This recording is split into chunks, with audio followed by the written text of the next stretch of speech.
this RV short, let's go do a quick demonstration of how these awnings work.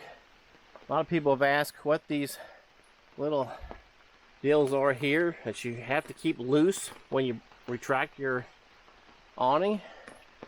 Well, they are designed to where you can take it and you can dip one in like I currently have right now.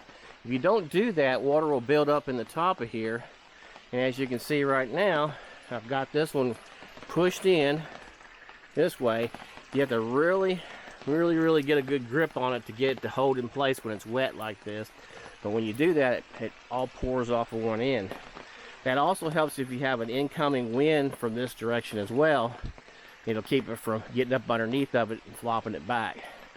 But just want to show you real quick how to do that, and just make sure before you retract this that you fix this. If you don't, it can destroy your awning. So you have to make sure that's loose on both sides before you retract your awning. But hope that helps out with some people that don't know how to use those. Like I say, you just push this in and tighten it down. Now on this side I left it open because this side here is straight. You can see it straight across here. And then on, like I say, that side over there, you can see it sets at an angle. So all your water comes in and runs off. So that's about all I have, and we'll see you again on another one of these RV shorts.